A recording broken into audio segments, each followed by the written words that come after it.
we're hoping to see her join probably remotely soon. For folks listening in, I'm Josh Kelly with the Solid Waste Program. I think we've got pretty much a similar cast of folks joining remotely and certainly around the table. We've got Morgan here from Agency of Ag. Hi, Morgan. I'm just sort of trying to keep us going and not do introductions every single time because we get bogged down by that. So today's meeting is a focus on the food recovery management hierarchy. And to frame it for everybody here, the charge and statute in Act 170 is for this participant group to make any recommendations on whether the organics management hierarchy should apply to each generator of organic waste. We had some conversations last time about like, what does that mean? And I think we're going to get into some of that today. I would like to turn it over to Ben to just do some housekeeping stuff first and also update you all on research. Right. Yeah, thanks, Josh. So so last week when we met, we were trying to find a way for folks to share files and to collect all the data and research and reports that are going to be compiled and used for the group process. The solution we came up with is the FTP site, which we sent everybody the login instructions this week, and it sounds like most folks that have tried have been able to get in. There might not have been anything posted in there when you first entered in, but there's more documents being uploaded there now. Going forward, we're just going to put everything that we put together for working documents and any research stuff that's requested right there. We'll probably copy the meeting recordings and stuff there as well. But it's better than posting online because if someone requests something posted online, it has to go through us and our web team to get it posted. And it's just kind of a bottleneck that's unnecessary. So now everybody has access. We actually don't share it with outside entities, but all the 7 stakeholders can share things and upload stuff and share documents that way. So let us know if you have any hiccups there. It's not something that we have direct control over. It's our IT and a third-party service, I believe. So, but I can help work through any issues if people have those. The other thing we were asked to do in the meantime, following last week's meeting, was to look into which other states have incorporated food residuals hierarchy into their law. So I did a quick look. Admittedly, sifting through 50 states' regulations and statutes is a long task, but I took a quick dive. I started with the 9 states that have food waste disposal bans, and started with those. It doesn't look like, in my research, any of those states had a hierarchy that they incorporated in our statute. The one state that did have a hierarchy that I found that was incorporated into law was Maine. I think that was because they were pretty quickly after us. They kind of mirrored some of our words. They have a hierarchy in law for food waste recovery, and they say it is our policy. So it's the exact same boat that we're in terms of the language of that section. Some of the other states do have other requirements outside of a traditional EPA hierarchy, like New York, for example. They built a structure essentially requiring generators to donate food and then to recycle food scraps if they're within 25 miles of a facility. So that might be a state we could look to for how are you requiring food donation. So that's one we could flag to look into a little closer. New York, then? New York State, yeah. All my notes have been compiled in an Excel spreadsheet that's been uploaded to the FTP site. So people can take a look there. There's links to the law. There's links to the general informational website. It's not complete by any means, but it's a start to get us started. The other interesting one was Washington State, which is the most recent food waste ban. But they took a different route, and versus having the hierarchy, which most people, which is kind of an older take of the solid waste hierarchy for people that have been in solid waste for a long time. Washington took a different route. It seemed like they were, rather than sort of taking the hierarchy approach and focusing on end-of-life uses for things, they took, they essentially created their law establishes a Center for Sustainable Food Management to coordinate this stuff. And they're looking at it as a life cycle analysis approach. So they're going to be doing a much broader, that entity is going to be doing a much broader look at food waste recycling than just the hierarchy does. So it seems like people are transitioning from the hierarchy to more of a life cycle analysis of the materials. So the hierarchy that we're following might be a little dated in that. But that's it in a nutshell. All the notes are in the Excel spreadsheet that everyone should be able to access.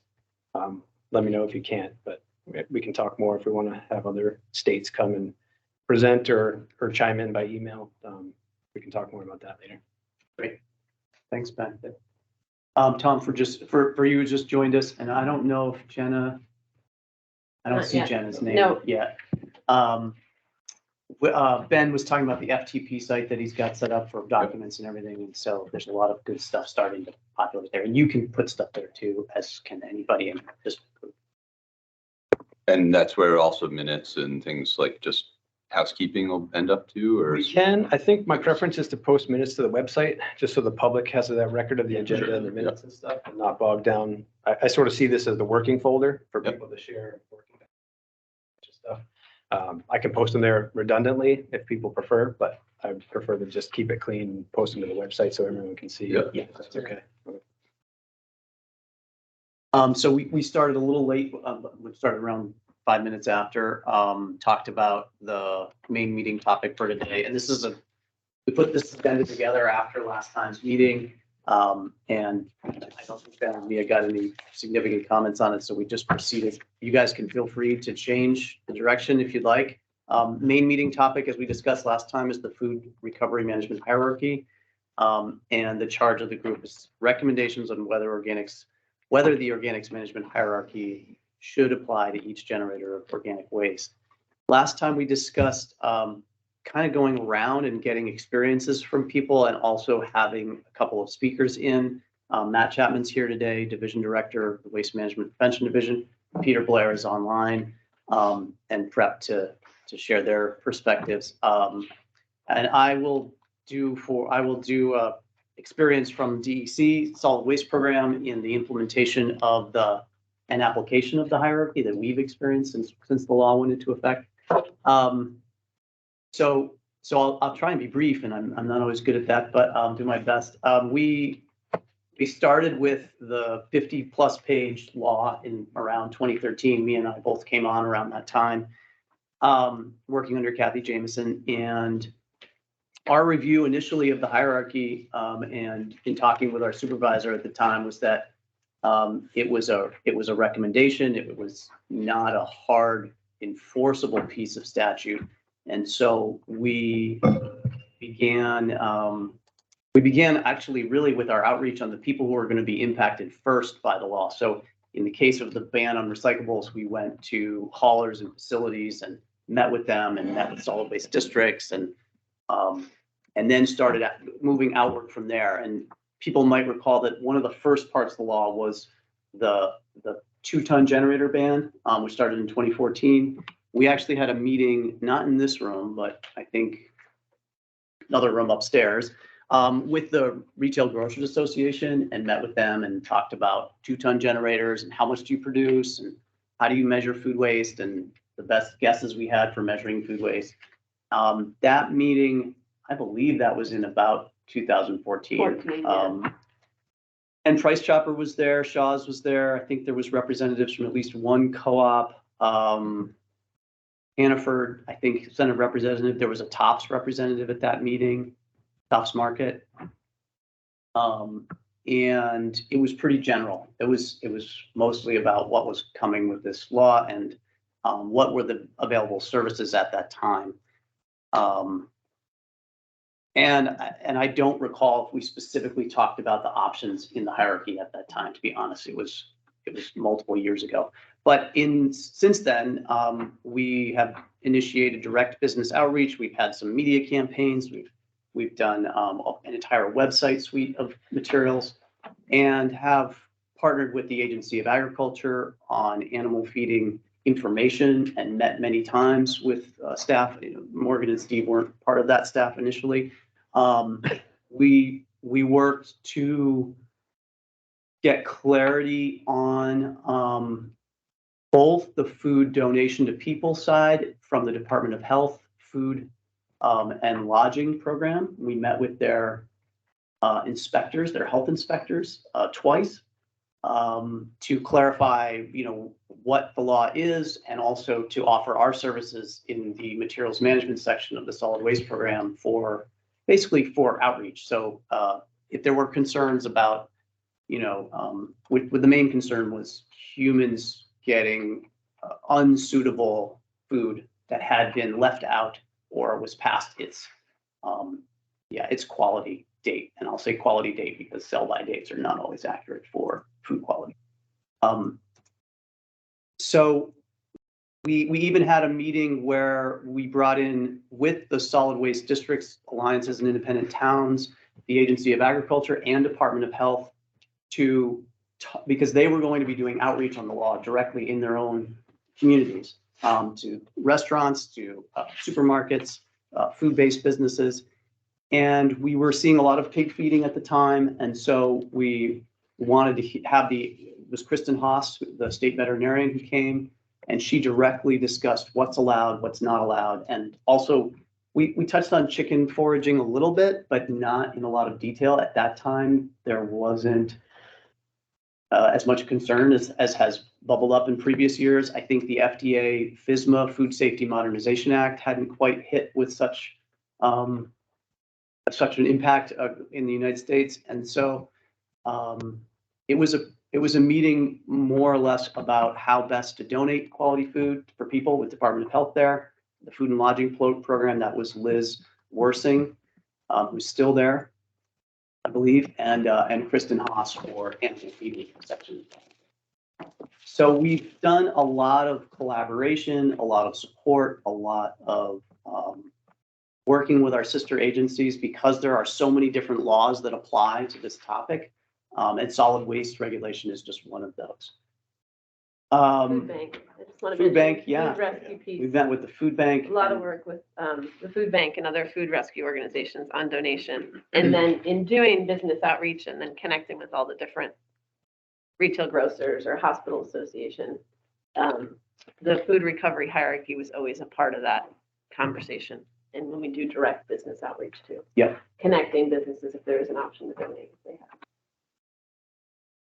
We've also done local, regional, and national webinars on the food waste ban in Vermont that have included the hierarchy, and those have also targeted the retail grocer section at least twice. We did webinars from that 2014 in-person meeting. We did webinars as well. We created business outreach handout materials that when we would go out in person, we would hand out materials suggesting to how businesses can manage food waste separately from trash. And that included hierarchy principles. We even updated our hierarchy image to have an arrow on it for most preferred to least preferred. That was something we changed so that people would understand what the triangle meant in terms of priority. And I know I'm missing a lot of things here. What was one of the things I was thinking of?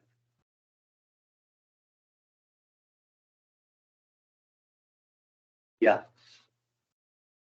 Yeah, there's more. There's many more groups that we've partnered with over the years, but I think that is a Agency quick. of Ed is another Yep. one for school donation guidance and stuff. Yep. Share tables. We worked with Agency of Ed on share tables. Guidance to promote the donation of food. Oh, I didn't know what I was going to say. The Composting Association of Vermont has been a longtime collaborator and partner. They, as many folks know, put on the Vermont Organics Recycling Summit most years. There was one year they weren't the contractor for that group, but we've worked with them on what this meant and have always been sharing in what our outreach materials are with them, and been clear that it's a priority and that we prioritize those uses. So I think that's about the summary I have, and I think I'll take any questions, or yeah, we can go to speakers next if you want. I'm wondering what the process was, and with the draft policy being so different from what's accepted now, how that came to be. The 2019 that was given to us last week. Was that internal disagreement, or was that On source separation or the food management hierarchy? on the food management hierarchy, including the source separation? Yeah. Just also wanted to say that I believe there was a draft prior to this one that was even more explicitly at odds with the current interpretation. Might be fun. Yeah. Take that out if you. Yeah, I too I felt like there was a trajectory change in the interpretation, and given the explicitness of the language, I'm curious if there was a sort of a definitive conversation around, how to actually interpret that. Not to my, well, Ben. Quick question, I mean, did you guys think that these questions pertain to the hierarchy itself or to the, because there's a second charge that we'll be talking about in the future that's all about the policy. Right. So I'm wondering, these might. The policy being source separation, or which policy? Well, the second charge, should we Yeah. modify the existing policy surrounding source separation of waste?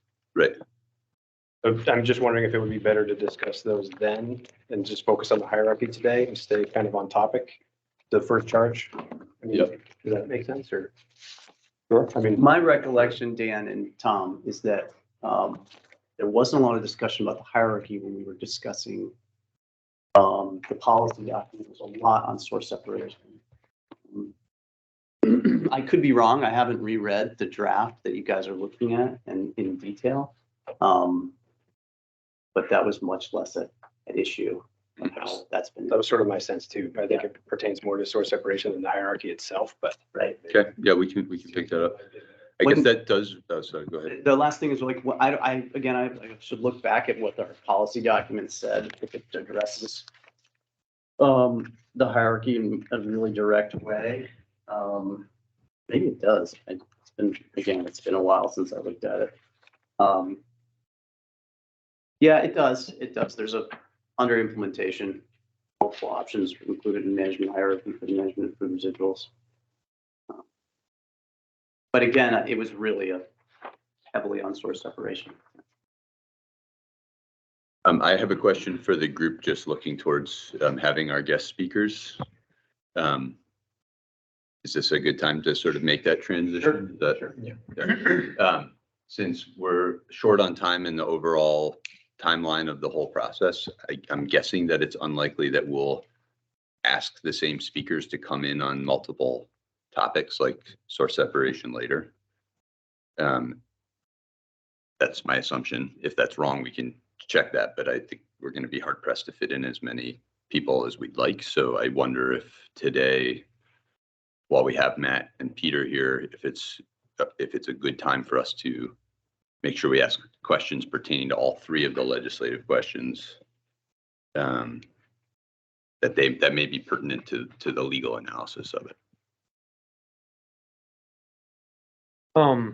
I guess I would say if we have, I can appreciate that line of thought. I don't want to speak for Matt or Peter, but I have to think if we ask them to come back, they might be able to make I themselves. think my concern is our time availability to have redundant presentations when we probably have a pretty long list of people we'd like to hear from altogether. Yeah, and I mean, I think this is going to be the struggle we're kind of faced with, is trying to balance, like, where do we start and how do we move forward? So, I mean, I think if we work on this first charge today, try and get some headway on that, and then circle back to the other two charges at later dates. And if Matt and Peter and other witnesses need to come back in, I think we ask them if they could come back in. I would say try and just keep it focused on this, but I don't know what other members of the group. Yeah, I don't have a great sense of how many people are in the next, like in our next meeting, who we've got lined up. I think we're a little maybe behind on that, but yeah, if time allows today, I think it'd be, if we've got extra time, then why not? But I presume if Matt and Peter are both willing to come back, that if we felt it was a priority, that we could, bring them back. Did you get like a rough tally on topic experts from all of us? Total number? Yeah, like ballpark. I have them in the spreadsheet that I posted. I don't know if I ever counted. I mean, I must have submitted a dozen to you alone. Probably, yeah. Yeah, I'm probably in the 5 to 10 range. Yeah, I think there's probably around 20 total. Okay, so I mean, my quick math is we have basically right now scheduled 2 and hopefully 3 other meetings to take that testimony. If we max out at kind of 3 on average, maybe 4, we're still not at that full list. So I think we're going to be kind of fighting for real estate on the time. So I think we can prioritize DPAC today because that's what we've sort of focused on in hierarchy. or rather hierarchy, thank you. But I think if we can fit in some of those other questions so that we can, because I think both Matt and Peter's input is probably some of the most key input that we're going to get. And I think too, like our goal with the agenda was to try to get some bullet points for this first charge, just to get some traction, some headway. Sort of, it seemed like the most relatively simple one. So maybe we could get those bullet points of group consensus down from this discussion in this meeting today. And then dive into some of the other discussion going forward. There's a lot of stuff we have to work out, like Dan was mentioning, who's coming and when are those meetings scheduled, and we can work on that hopefully between meetings. But the discussion has to happen between meetings, right? We have to get feedback from the stakeholders to make that happen. But I think if I had a preference, I would try to get through this charge now. And if there's overflow time, maybe we can go there. The one thing I did want to point out was Matt's the division director for our division now. And if we wanted to have legal representation for BBC, we can always coordinate that, but I doubt that would be Matt in his current role. I don't want to speak for you, Matt, because Well, I mean, so yeah, I mean, I'm happy to just like sort of, begin the transition in the interest of time, right? Like, and jump in. And I know a lot of people around the room, but just for those who don't know me, my name's Matt Chapman. I've worked for the agency for about 20 years at this point. 19 of those 20 years has been as an attorney within the agency, both as a program attorney, starting with the Waste Management Division, and then I've been both the DEC and A&R General Counsel. And so I'm not in that role anymore. And I also, I guess I would say, I think, and this is my single perspective of things, that the greatest value that this group can give is not like what is, but what ought to be, right? Looking at both the law and the recommendations to the legislature to either improve or clarify the hierarchy and source separation to accomplish the goals we, I think, collectively all share with respect to improving the organics management system in the state of Vermont and making sure it is as clean and uncontaminated as possible at the end of the day, right? So I think that I saw Peter's, long memo this morning. I'm not going to kind of go point by point with Peter because, I mean, there's lots of things I just in scanning it, I don't necessarily agree with, but I also think you should be thinking forward looking and policy driven, because ultimately this is a report that goes back to the legislature to say, should the legislature be directing the agency to change its policy, and why, and how will that work? And so I think that's with your collective experience in the world working in these things, it's an incredibly valuable window to both the agency and to the legislature to basically say, the way you should change it up and improve the system. So, I mean, Are you No, starting please to stop. go? Well, no, I was just going to sit elsewhere so that you don't have to look in both directions. And I guess to that end, I would just say I agree, but I think we have plenty of people on the meeting here. Hi there. Yeah, we've had it reserved. It must be a computer glitch. Okay. Yep. Yeah, we've had it for about 3 weeks, but Oh, okay. Yeah. We've had it for a couple months, but yeah, this is the regular. Okay. I would encourage us to look back enough so that the whole committee has an understanding. of what Oh, totally. people And I are, don't because I think we have disagree. some newer And I think folks to that's the conversation. absolutely. And I certainly am willing to and what I thought I would do is basically have a conversation around the historical perspective right now, working with the legislature in 2011, adopting it. Right. And, prefacing things with the, it's my recollection of the conversations that took place in 2011, 11 years ago. And some of the conversations around both, the enactment of Act 148 and what the legislature was thinking and how they were approaching universal recycling at the time. Because I think some of that context helps inform, the interpretation of general or specific provisions within Act 148. So, I mean, going back, 11 years ago, I mean, the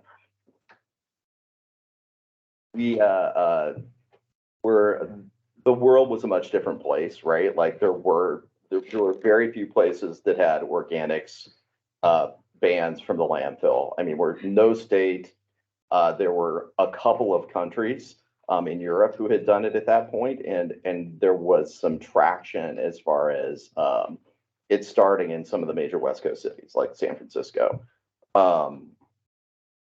There was a desire or a concern by several of the leadership positions, Tony Klein specifically, about limited landfill capacity in the state and the need to expand, and limited landfill capacity generally throughout the United States. The sort of Northeast region, and the need to conserve that landfill capacity. So that's sort of the preface, and the fact that really there had not been a look at solid waste since 1987, when we first passed the Waste Management Act. So that's sort of the background for it. I mean, conceptually, when the legislature went in and did this, if you looked at Act 148, and both its work through the committees and its ultimate adoption, a lot of it was based on setting in larger level state policy goals with long time frames to allow markets to adjust. And that's in no small part what the committee was sort of oriented towards doing, which is setting long-term policy, setting up higher level objectives, letting markets adjust to those objectives, trying to have the agency. And then there were some key things as far as, you know, again, before 2011, there was very little, not none, but very little unit-based pricing taking place in the state of Vermont. So that became a requirement. And then the concept of rolling, you know, at the beginning, at least, it was both recycling and organics management into the cost of trash disposal. As I'm sure everyone in here knows, that got split off through the process. Again, I think everybody sort of is aware that, you know, Act 148 passed both bodies of the legislature unanimously, right? And in getting to that, it was a really conscious decision. And there are lots of parts of this law that were made vague in order to defer complex decisions down the road, assuming that the agency would be able to work them out, and that it would help a lot by more broader political support for the bill itself as it moved through the body. There was a genuine desire to get as broad support as possible.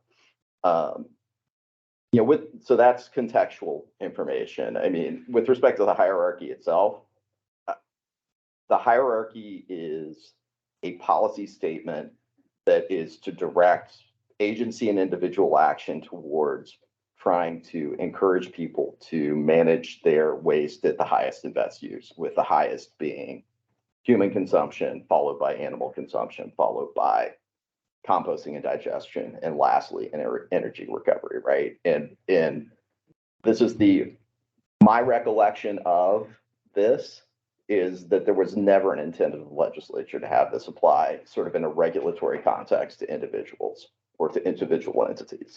And because if you look at, frankly, the architecture of Act 148, it doesn't really support that sort of extension of the hierarchy to individual sort of application. And I'm happy to talk about the challenges of extending that and the sort of challenges on both transporters and ultimately in destination facilities if you were to take the hierarchy and make it a regulatory requirement. Because I think that, again, it's sort of a fundamental difference that from a policy statement that drives sort of how we develop programs as opposed to an individual regulatory mandate that applies to waste generators. I mean, to some degree, I'm going to kind of stop there. I mean, I think that, you know, Josh kind of went over the fact that, you know, the agency's kind of taken that sort of policy concept and it's been sort of consistently applied for the past 11 or so years. And I'll just stop, have a conversation, answer questions, delve into areas that people have an interest in, and happy to just sort of stop at this point. Questions for Matt? If anybody's online, like Billy Connolly, feel free to unmute yourself whenever you want to, or use the raise hand function so we can recognize you, or put your camera on and wave. And other folks, same deal. If you want to ask a question, raise your hand function through Teams. It's a helpful way for us to recognize you. Yeah, will do. I can't put my camera on though. I've got COVID and it's, there's decorum we have to follow. Billy, sorry to hear that. Hope you're feeling better soon. At least from the participants in this stakeholder group, any questions or Matt before we go to Peter? Do we want to do Matt questions, then have Peter speak? We also have discussion time scheduled Yeah. for later. Like this was intended to be like a 5-minute kind of Yeah. intro and Okay. around the room kind of thing. Maybe we can hold it for discussion because we also got the questions that people submitted over the course of the week that pertain to this charge that we can dive into then. Maybe that'd be a better time. Yeah, I think my big thing, just from my perspective, is where are we taking this industry forward? And we can get stuck in the weeds, like looking back. And I'm kind of more like, yeah, it was vague on purpose. How do we move it forward? What are the things that we've learned from, collecting apple cider, and that falls into a different regulation, and we're having to look at those things. It's all those little things that we now know, but hey, how do we move this forward? Not just try to hammer through, okay.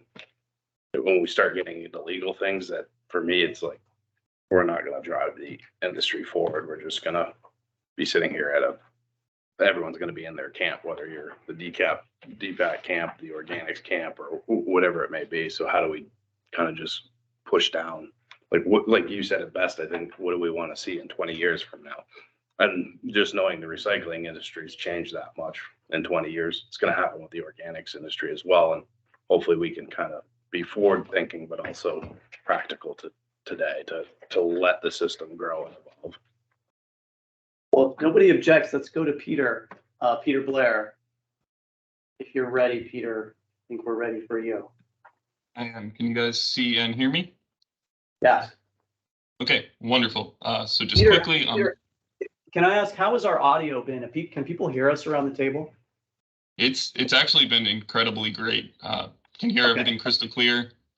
Yeah, that's the advantage of this room versus some of our other rooms. So good we nabbed it. All right, go ahead, Peter. Sorry. Okay, no worries. So just quickly, my name is Peter Blair. I'm an attorney. I'm currently serving as the state policy director for Just Zero, which is a new environmental advocacy organization that focuses on waste management issues. I'm going to start by saying that I agree the goal of this stakeholder group should be to figure out what the policy should be moving forward. But to do that, I think it's really critical to understand what the law actually requires at this current moment. So my goal is to give an objective analysis of that. And I feel the best way to do that is to use the rules of statutory interpretation that the Vermont Supreme Court uses when handling differing interpretations of a statute. It's not very uncommon to have kind of conflicting opinions on how a statute should be interpreted. So the courts have actually developed rules for how they determine what the correct and definitive interpretation should be so that they can apply the law consistently. So how do they do that? Well, the first step, the bedrock rule, is to determine what was the intent of the legislature. And you do this by two ways. First, just looking at the plain meaning of the law, the actual words on the page, and then considering them in light of the overarching legislative intent or purpose of the law. If the plain language meets the legislative intent, you're done, everything's good. Clearly the words they chose are effectuating the purpose that they had when passing the law. However, if there's an instance where the plain language doesn't really meet the legislative intent, then the courts are going to give preference to the intent because the goal is to make sure that what was the overarching purpose of the law is actually being effectuated, not just the words. Courts are really reluctant to do that. They only do it if the precise language conflicts with the intent in a way where it is an absurd, unjust, or unreasonable interpretation. And then through all this, courts also look at the interpretations of similar statutes in other jurisdictions to see if that can shed light on the statute in question. So doing that for the organics management hierarchy, you start with the precise words, and I think that's actually really easy here. The relevant section, we went through it last time, is 10 VSA 6605K, and that defines who's being regulated, what they're being asked to do, and how the hierarchy kind of fits into this regulatory system. So when reading that section, it's pretty clear that at the current time, after July 1, 2020, any person who generates any amount of food residuals either needs to manage that on site or separate the residuals from all other solid waste and arrange for it to be transferred and managed to a location that can deal with it in a manner consistent with the hierarchy. So right there, words on the page alone, it appears that you are mandating that the hierarchy should apply to all generators. However, we should look at other sections of the law, and I think the other important section is the definition section, specifically because the food definition, food residuals, also has important language that reinforces the role of the hierarchy. It specifically notes that food residuals are uncontaminated materials derived from processing or discarding food that is recyclable in a manner consistent with the hierarchy. So the decision seems to be to use plain words that embed the hierarchy into the system. So that's the first step. So next we need to look at the legislative intent. And I didn't have the privilege of being part of that process. I think I was a freshman in college.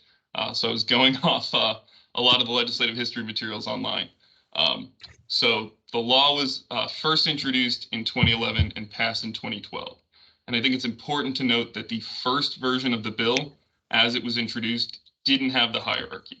It simply applied to generators of food waste that had 2 tons or more per week, and made them divert materials from landfills. That was how it was introduced. However, as the bill progressed through the legislature, it was amended. The House amended the bill to have the hierarchy, to establish it as the policy of the state, and also to embed it into the language applying to all generators, the language that I read before. So that was approved by the Senate, that was enacted into law, and the Senate is the one that amended the legislation to have that definition of food residuals, the one that reaffirms and reincorporates the hierarchy into the definition. So from my point of view, those shouldn't be seen as kind of throwaway things, that those were legislatively intended actions. They were done not simply to create a system where we are keeping food waste out of a landfill, but we are trying to embed values into the system so that we give preference to the ways people are dealing with their organics, to push them to using the higher social, economic, and environmental management methods. So that was when it was passed. We also should look at what happened subsequently, and the legislature has revisited the universal recycling law 2 times. The first was 2018, and the second was 2019. 2018 is probably a little more important because it actually impacted the organic management portions of the law. So first, they just changed some rules for the haulers and made it clear that all solid waste haulers have to also accept food residuals. It's not really relevant to our analysis.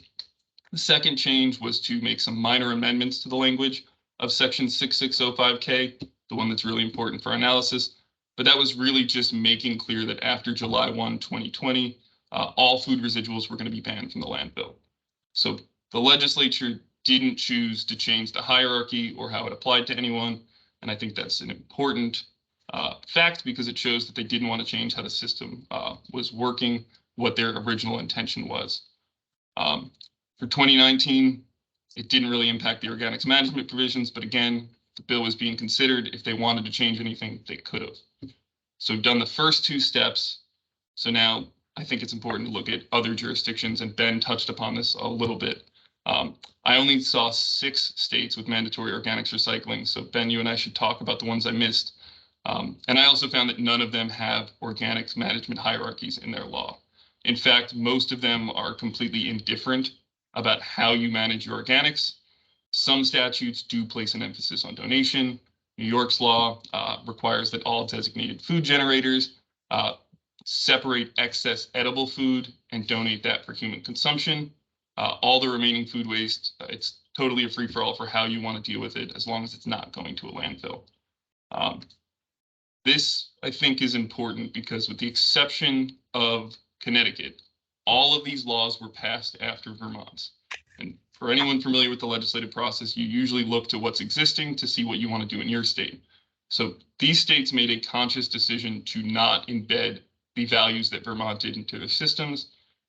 I would assume that they're most likely just trying to divert food waste from landfills and not create a priority of how things should be managed.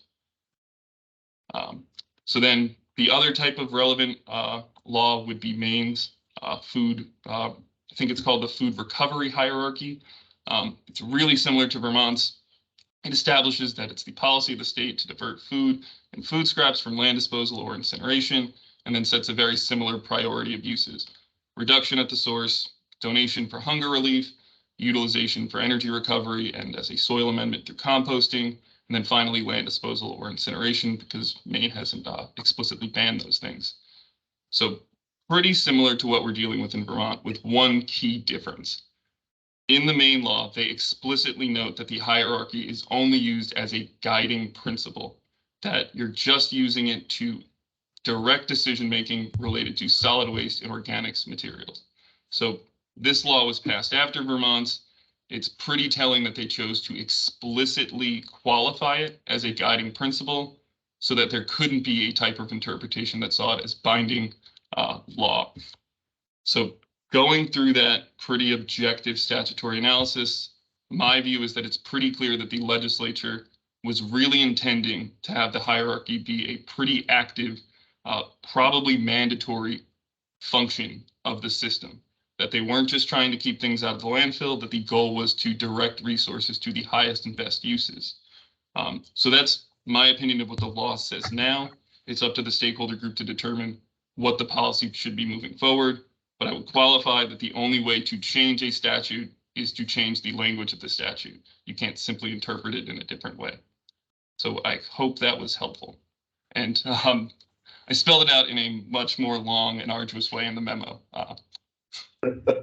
Thanks for that, Peter, Peter. thank you. We did print out copies. All the stakeholders have them, and I also uploaded it to the FTP site that we were talking about earlier, so everyone has access. Thank you. All right, thank you. Peter, thanks much. That was enlightening. What the questions for Peter, like I did last Call time? me back for questions, right? Yeah, or we can have the general discussion. There was a desire to do have you all talk about your experience with it, but maybe since you're going to get into discussion, where we go Matt from and here. Peter, questions now? Yeah, maybe do Matt and Peter questions now and then go to you guys after. Ben, you mentioned there were pre-established questions that were submitted. Yeah. I haven't seen those, but Can we focus on those that come from the committee members? Or we take on? That's all. This list is all committee member. Oh, okay. We I didn't really, I mean, I sort of submitted questions, but I didn't really submit them that way. Okay. Well, we can do it however we want. If you got questions top of mind, we could just fire them off now, and then Okay. time I can go down the list as time allows. Sure. That work? I guess one question I have, Matt, is when you've been in a lot of policy development processes, and you know legislative policy and law far better than I do.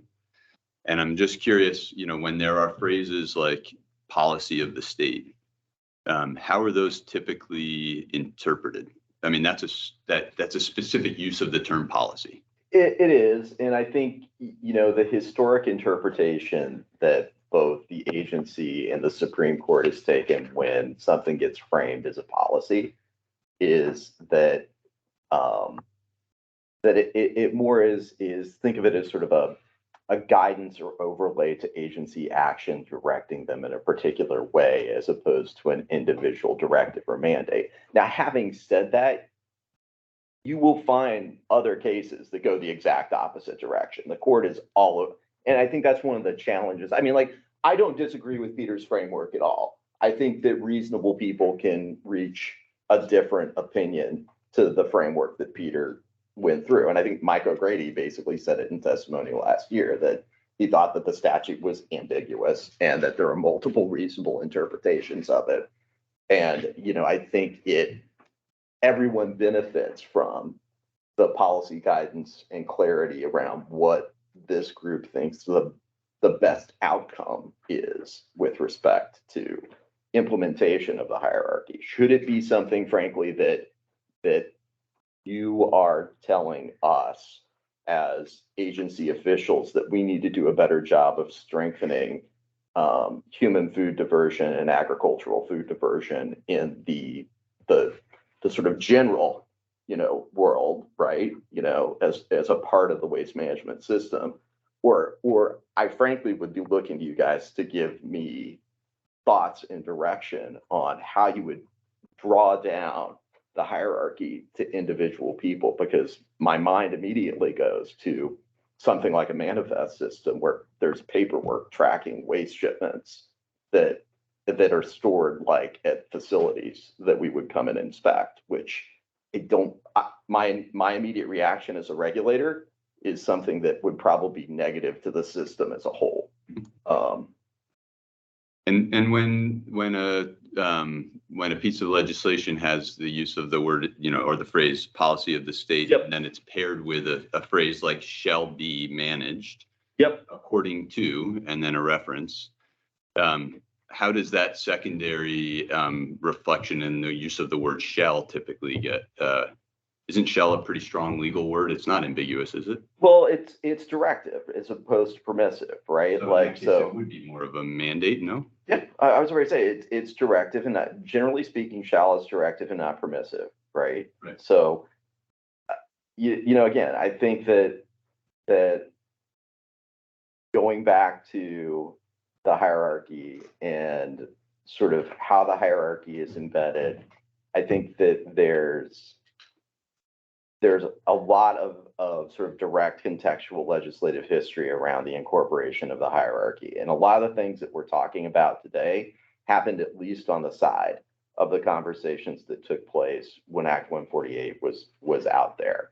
And I don't think that there was sort of clarity of opinion as to what the hierarchy would mean or how it would be interpreted. So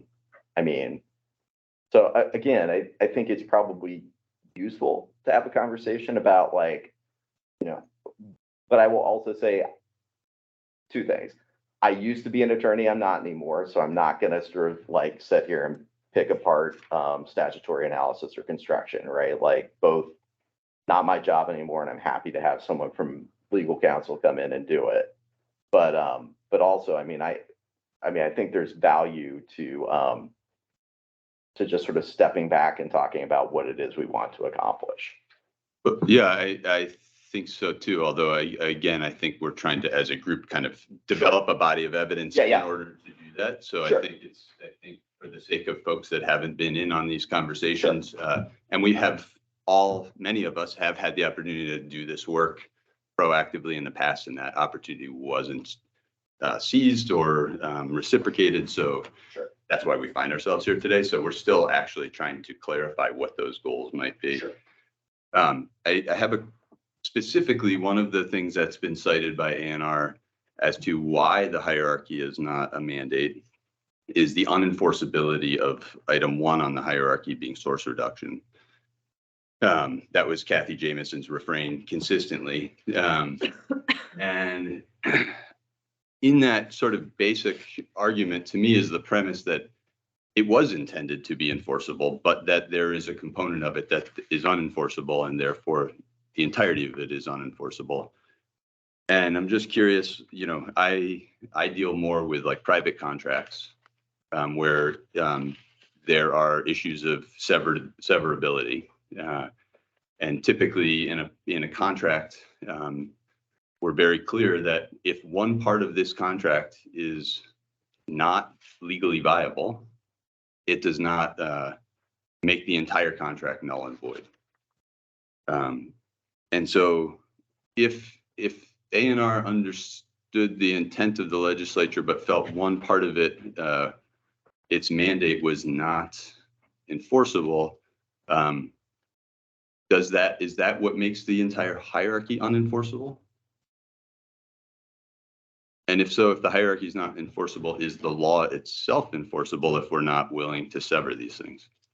So first of all, general principles of severability apply to statutory construction too, and it's a part of the general construction elements of the statute. So, one portion of a statute being invalid, at least in the, when we're dealing with with a legal challenge to a statute, one portion doesn't mean that the whole statute is invalid, right? So I mean, again, there's the legal interpretation and then there's historic program policy interpretations. So,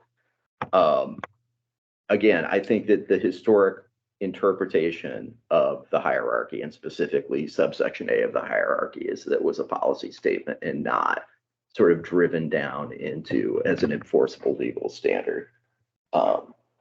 And I can add on to that. I mean, Tom, when I worked with Kathy and asked her, like, what was her read on this? I don't remember ever her saying, well, we can't enforce number one, so the whole thing is unenforceable. It was always, no, it's a policy of the state. So it's sort of a recommendation, it's guidance. And that was always the way she couched it from that perspective. Yeah, I think what came out in meetings was, well, dialogue and, frustration and difficulty in thinking about how you implement it. And the first one is one of the most difficult to implement, but the rest are actually quite difficult as well, if you really want to get into details. And I think we should, or the group should, because I think that is your charge. So anyway, that's my memory of what Mia and I heard from Kathy is people would go out and talk about the laws. It was guidance.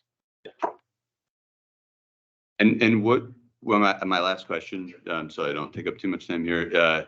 What would the agency need the policy to read as in order to make it enforceable?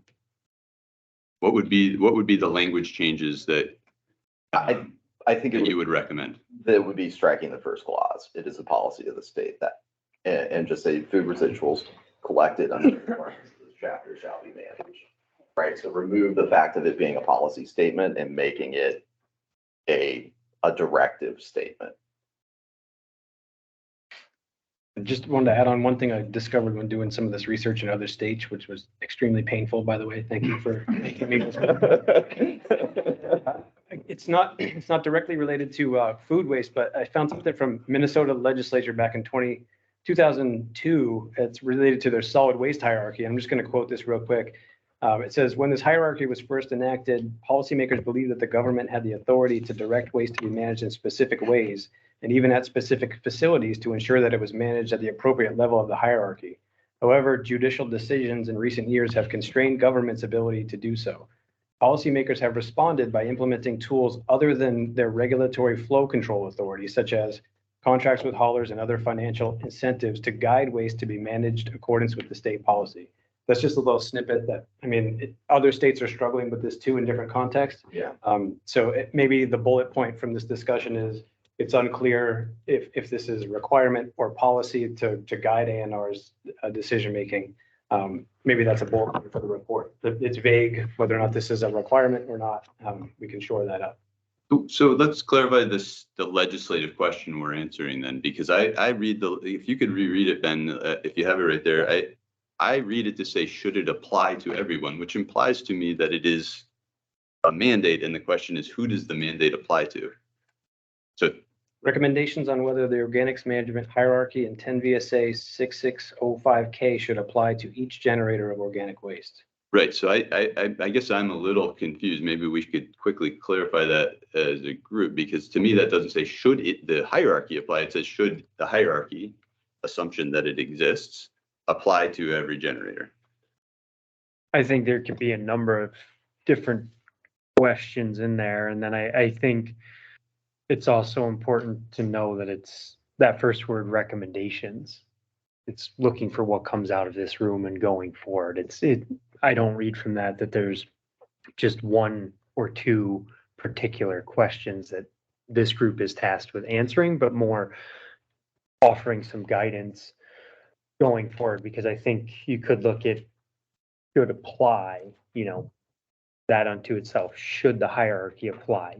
Each generator, to me, that's a huge question. Knowing that generator is not defined, you could really drill down to is this enforceable by household per se, which is. I think that's part of the question. Yeah. Yeah. And I think that could bring its own unique set of challenges. So I don't know that there's one definite question I think we should focus on. I think if we can put out some guidance, what does it look like in 20 years? And then, as Peter said, policy going forward. So I think that's where I would come reading that. I do also want to point out, I think we had 55 minutes on kind of the front end of this agenda, so we're starting to work into our time. We're starting to work into the discussion, which is fine. Yeah. I don't know if there's questions for Peter or. I guess I'm confused as well about that task because my read of it is that it's more of a question of enforcement. I think what I'm hearing is there was, depending on, the interpretation by NR is that this hierarchy does exist. It's a very real thing. It's just not enforceable and never was intended to be. Whereas we've heard that maybe the legislature did intend that. So I understand that disagreement. But now I think I'm in agreement with Tom's question about this because it sounds to me like there's no question that it exists, that it's written, we've got the picture, we know what it looks like, we know what the different steps are.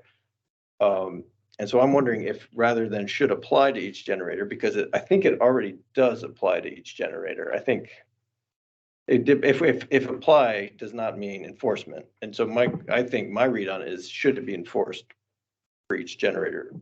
I don't know if that jives with what other people are understanding those words to mean, but I think it's a valid question that we are supposed to answer. And I get the, looking forward, not looking back, and appreciate that this is a big opportunity to shape it how we want it to be. But I don't know. I don't know what that question means, if not that. Same. But I think the approach we've taken from the solid waste program is voluntary compliance, right? I mean, so we're not, I remember Josh's tagline at the meetings was, we're not going to be pulling open bags to look for the banana peels, the banana peel police. So that's sort of the approach we've taken. And I wasn't in all those meetings, but that was, the voluntary compliance is probably the best way to sum it up. So I guess you were talking about, are we going to, like your question about, are we going to enforce it or not? Maybe that's the pressure point, or maybe that's the question. Well, I think there's always acknowledgement that things in law don't always get enforced the way that everybody would like them to be enforced, probably. And so even in my mind, if it were deemed that this is officially enforced or policy that should be followed, then I don't know. I'm worried. I'm confused by the difference of those words, enforcement versus application of the hierarchy. Understanding that enforcement doesn't always mean that it actually gets enforced, but and there's I'll just jump in and say I am mindful of time, as Steve Cash said. I will say that in addition to the good commentary that Tom and Matt were having, if you strike, it's the policy of the state. There's a lot of reference to a person who produces. Like, I would actually like it to say a person shall do this. If you're going to say this is how it should be read, because the other stuff in statute does say that.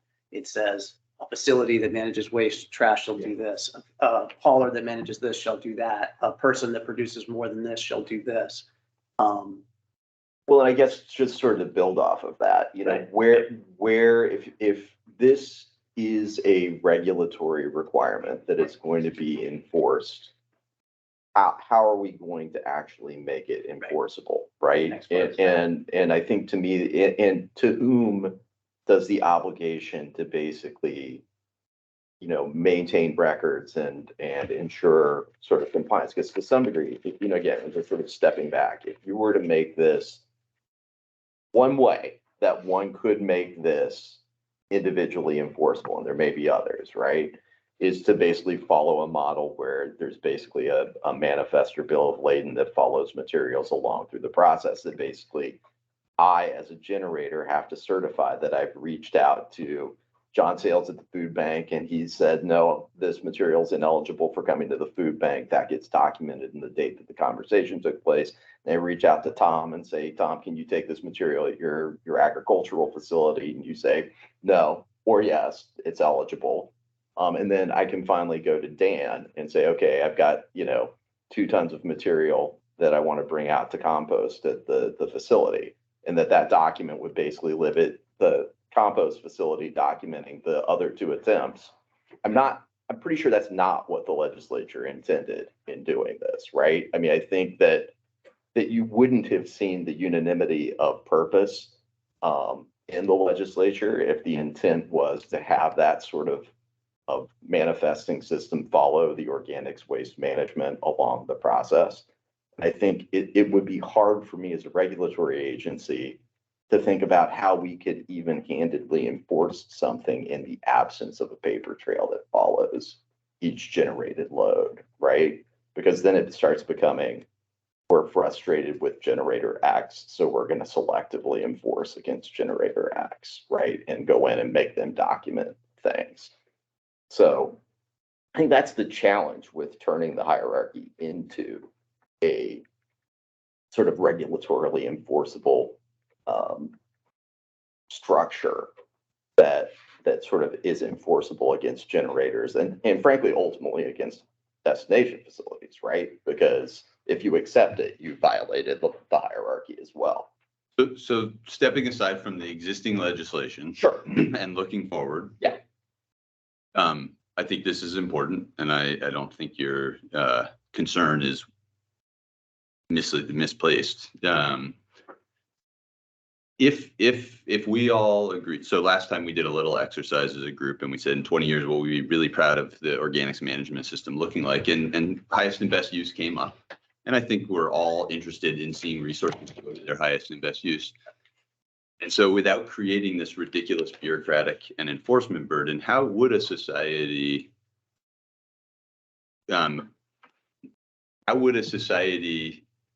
meaningfully, and not just relying on voluntary participation that we know historically doesn't pan out, how would a society prioritize ensuring that those materials do go to their highest and best use without creating this really cumbersome system? One thing we've done is outreach, and we did. The thing I failed to talk about was source reduction at the beginning when I talked about the rollout of the law. We started with. Let me back up a little bit. From everybody's human experience, you create organic waste because you eat food, and in that process, there's food that was edible and there's food that was inedible. And knowing that, and in my experience and in the team's experience working with businesses who were first initially required to do something with the law, a lot of their wasted food is sometimes unpreventable. They're a coffee shop and they make coffee grounds, right? So to meet that moment, we really started with the diversion options, lower end of the hierarchy, in terms of trying to tell people what the resources and available systems were to manage stuff. So we kind of didn't have as much time invested in source reduction. So I think it was 2019, we did a multimedia campaign on source reduction and really focused there. We've done 3 food waste campaigns so far. Clean compost is just about to come out, if not 4. I might have that wrong. This might be our 4th. But a one on source reduction was specifically built in with the tips and a web page and all that stuff. From everyone from the homeowner to generators. But I just want to be clear, I guess outreach is great, but I think hopefully there's not a single person in this room that believes that historically has proved out to be enough to really guide markets, because markets have their own way of thinking that are not purely logical. And so if we wanted to ensure, I want to use that word, that edible food, for instance, was going to food insecure families who are not a market because they don't have buying power.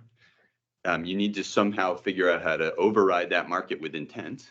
What would be the mechanism so that we could at least get a 90% success rate? You know, I think that bureaucracy insists on the 100%. I think if we did 90%, 85%, wow, we'd be knocking it right out of the park.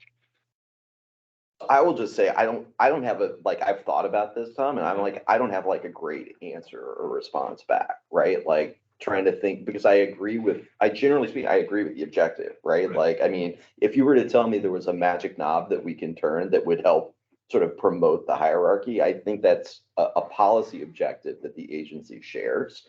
I think the challenge is, how do we use what are the tools out there to basically help us reach the policy objective that's in here. And I'll just say, just before I stop, the one thing that I've thought about, and I think the one thing that we have been as an agency very focused on sort of the organics management part of the stream in the sort of composting and digestion, sort of like that sort of tranche of things. And maybe we need to be looking up and how can we use funding, education and outreach and sort of the sort of soft tools, funding tools of the state to promote, ag use of food and ag use of food for human consumption as solid, using solid waste management money to promote additional opportunities and access points for those types of materials. So that's the one constructive suggestion that I had,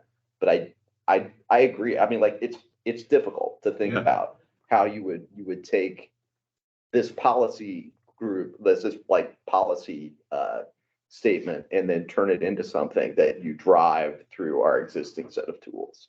I wonder if this is something that we could ask from the agency as part of our, I think that this process is hopefully that knob, right? Like, hopefully by the report, we've, like Mike was saying, we've kind of visioned this thing forward and we've tried to sort through some of these things. So I wonder if that's something that the agency could generate for us, which is sort of, trying to understand the friction between the sort of the policy side and the bureaucracy of it and the intent. What are some options? And I would want to be really clear that what we need to figure out how to cut through is that there are potentially technologies or approaches that, while you do great outreach and make great arguments for why food rescue would be important, would override that and negate that. And how do we navigate those with clear intent in the legislation? And if maybe the agency could put some legal counsel and other folks on that, or somebody else that can draft some concepts. I was going to say, I certainly think, we are more than happy to devote some resources to brainstorming around but I also think it would be great with everyone here from your various perspectives. I mean, frankly, you have more real life experience in this field. I mean, we certainly have a knowledge of regulatory tools, and I'm certainly willing to look at what other states have done and think about what other creative options there are. I mean, I'll speak for myself. I helped draft the hierarchy. No, I remember. I was going to say, I thought you did. Two of us that drafted it. Yeah, so I thought you did. I feel like I threw my, my idea in here. Yeah. And now here we are 8 years later, revisiting its validity. And I do think it's possible to set an aspiration as a society that we don't try to hit 100% on and make everybody fill out paperwork along the way, but that you can say, yes, we did contact and know the food bank won't come here. Anyway, I don't want to get stuck. Yeah. If you want to finish. No, go. I guess I have two thoughts. One, I really would like to hear from folks in this room who do this work on a regular basis and some ideas and thoughts about this conversation. But one thing kind of on your question, Tom, looking at this hierarchy, and then from our last meeting, I heard on a number of occasions that flexibility is needed for managing waste. I think, Mike, you said it with the emergency situation. Then Tom, I think you referenced like, oh, well, if you have spoiled food, you would know you come in at the hierarchy at this level. So what that says to me is there needs to be some flexibility. So one thought I would have, and this is by no means an answer to your question, but it's just kind of a potential area to start, I think, is just having some flexibility so people can make those timely decisions, because it sounds like they need to be fast decisions of like, we have this waste. Does it go to A? Does it go to B? The more structure that exists, there's going to be more steps to navigate. And I think we all should just have that awareness of if these need to be quick decisions, some of that structure makes that more challenging. So, but I want to acknowledge that Peter has raised his hand, but Peter, hang on just a second, if you would. I want to go to Steve's request to go around because that's on the agenda too. I will just say, as an example on that point, I did discuss what we've done as an agency, but I didn't, one of the things I didn't hit on was some work we've done with Mike, with Kim, actually not so much you, Mike, but with Kim. Sorry, I don't, nothing there. It was Trevor Mance and Karen Flanders were bringing up waste that, what was it banned food waste, right? That was a question. And then there's then the scroll hits the floor with how many different scenarios can you run through? Mike mentioned a freezer that went down. That's a scenario. And where does the de minimis clause apply and how does the agency roll that out? I want to add to that, to Tom's point. I don't think that that's not happening entirely. I think generators, there are generators out there that are doing that. We just don't have a gauge on what percentage that is. So Absolutely, yeah. we have the solid waste implementation plan process. The districts would probably kill me for saying this, but there is possibly a tool or a mechanism to kind of gauge that percentage through that process. You know, there is an outreach report at the end of the year. There used to have surveys that we were supposed to do. They're upstairs, they can hear you. No, I'm just Yeah. kidding. But there is some possibilities for a knob through that process. Yes, yeah, and I just wanted, and I'll stop talking so we can go to others. I just wanted to point out that through the dialogue with some Casella challenged waste, and Trevor Mansell used to be his own hauling company, then working for Casella, we created a sheet that basically describes when something could meet the definition of food waste and when it, because it has to be a food waste if it's manageable according to the hierarchy in the definition. Peter read some of that earlier. And so if it is uncontaminated and it's a food waste, and there was cases where I think we had one with a chemical in the food waste that was pH made it hazardous. Yeah. Apple cider vinegar.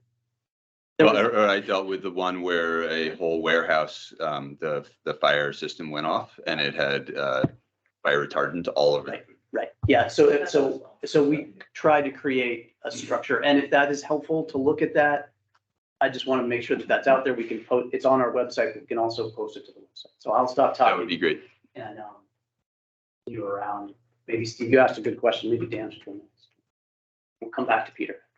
Yeah, I'm happy to go and give my experience on the hierarchy and what I think would be ideal from my perspective. So I've been composting through CSWD and Intervale Compost prior to that for 19 some odd years. And I think generally we've been the biggest food waste composter in the state for that whole time. And so we've received a lot of this food over the years that has gone into soil and been used in gardens and lawns and farms. Does important things. As we all know, compost is good. I don't think anybody would disagree with that. There's good compost, bad compost perhaps, but anyway. And I think Vermonters also recognize that compost is a good thing to do, and that I think take pride in the systems that we have in Vermont for composting, which as we historically have done much better than other states for many years. So I think our challenge now is this new technology, depackaging, is kind of why we're all here, arrives on the scene and serves a really important function, I would argue, in the food waste diversion. If our end goal is to decrease the amount of food going into the landfill, something like Depack technology is a great thing to add to the mix.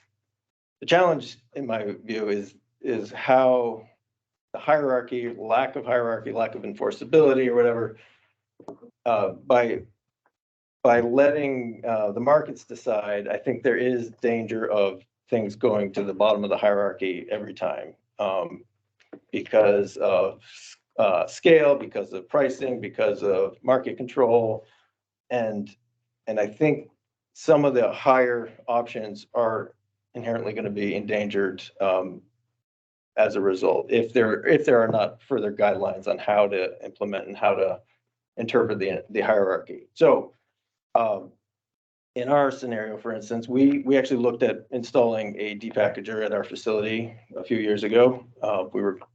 Mike was looking at it in Williston. We were looking at it in Williston at the same time. Casella got to it first. And a lot of the food that we used to turn into compost for all those important uses now goes to depackaging and goes to the anaerobic digesters eventually, and then it's land applied. And I don't have any problem with Depack technology. I think, as I stated, it's really important, but I think that it would be important if we had some guidance as to what should go into depackagers. They are designed for package, they've been around for a long time. Well, not around so long in Vermont, in the Northeast perhaps, but when they were originally designed, of course, they were designed to package goods. I think some of them are really good at that. Some of them are less good at that. I see Craig Coker's online. He could probably tell us all about that. But when done well, I think they are incredibly effective and a much better option than what was happening to a lot of that packaged material, which was often incineration and landfilling, which we know is really bad.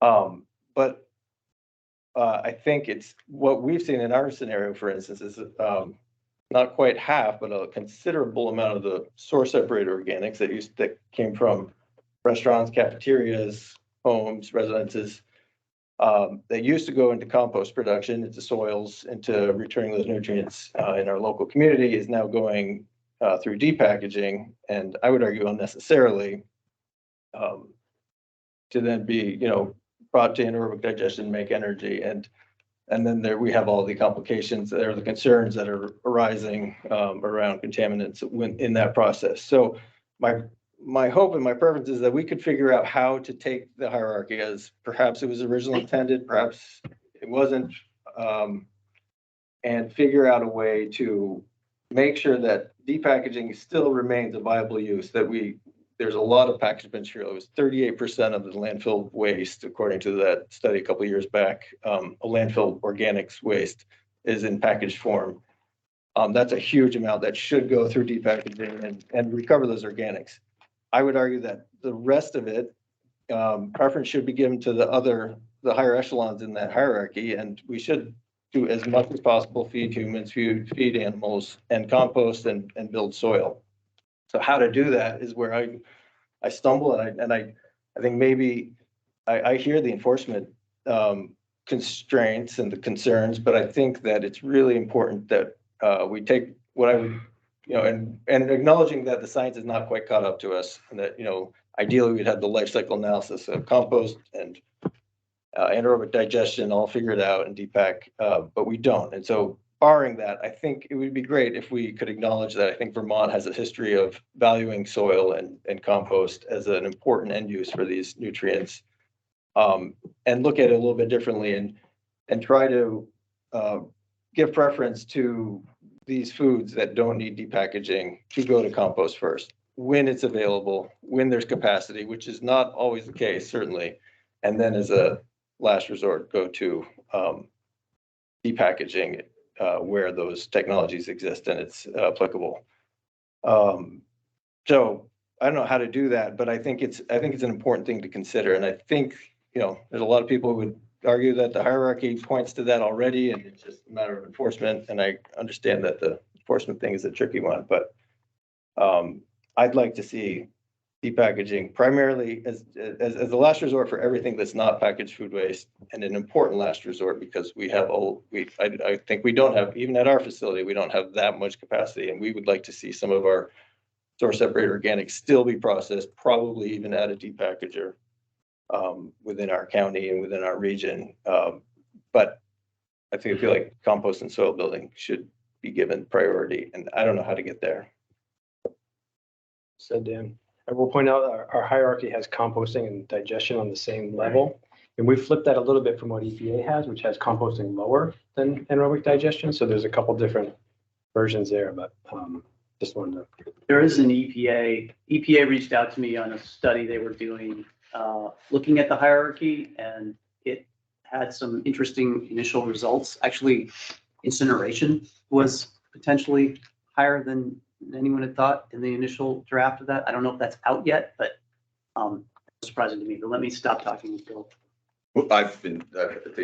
No, I'm perfectly If you want to go or inclined to listen to let's go to Billy Connolly, and then I'll go back to Peter Blair after that.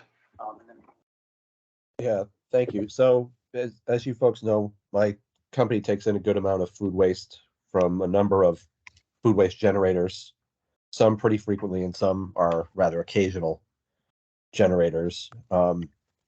Because our system is a biomimicry system and not an actual biological system, we have a lot of different requirements and more flexibility than those folks who use food waste for livestock feed, or that will end up in the presence of human beings. You know, we can take things with a variety of different pHs. We can take material that has caustic in it, for example.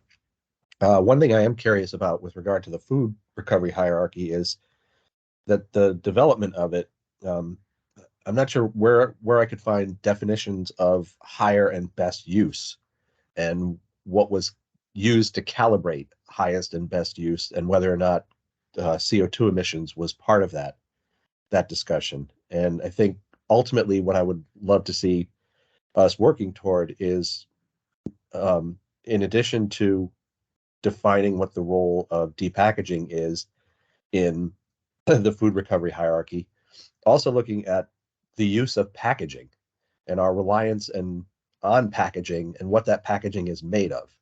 And it's not just a Vermont problem, it's a systemic problem. We are addicted to plastics. We use them because they're convenient and cheap. And ultimately, if those were removed from this entire equation, we wouldn't even be having this discussion. So I think that's ultimately where I would like to see us pointed, is toward, that loftier outcome. Okay, thanks, Billy. Mike, can I go to Peter, then come to you? Peter, go ahead. I'm sorry to have kept you waiting. Oh, no worries at all, and I'll be really brief. So I tried during the initial portion to just have an objective kind of evaluation of what the law says now, but I really do think you need to be figuring out where you want this to go. So now with my advocacy hat back on, I think there's kind of three key components. I think the agency really needs to continue to do the outreach, the support to all generators and all Vermonters to educate them on the importance of the hierarchy, the values in it, as well as the importance of source separation for creating the clean stream that's necessary to push food waste up to the higher uses. I also think there should be guidance, if it is going to be considered a policy, for how the agency will evaluate new technologies, including depackaging, to see the impacts they will have on the hierarchy, and potentially set boundaries to limit the ways that it will kind of create that race to the bottom that was already discussed, kind of funneling things towards the lower uses. And then just, this is on my mind because I was looking at the other statutes, on the question of applicability and enforcement of the hierarchy. One option could be have it apply to everyone, but only have a kind of formal regulatory framework for the large generators. So create a definition of large food waste generators and have them have to kind of go through that manifest process that was being discussed. I mean, they're the ones that are creating a lion's share of the food waste. They're the ones easier to regulate because it's not at a home or apartment basis. And for the most part, they're the ones who have edible food that could be donated, that could be given for use as agricultural purposes. As someone who home composts, I don't really have edible food I can donate. It's just food scraps. So those were just kind of my initial thoughts, but wanted to share them before that meeting ended. Peter, thank you. Yeah, I think my big thing was who determines highest and best use. That was one of my top questions. And then, looking at the hierarchy, there's going to be challenges anywhere you are on that hierarchy. I mean, you say food for animal, and that opens up a whole nother can of worms, right? How do you do it?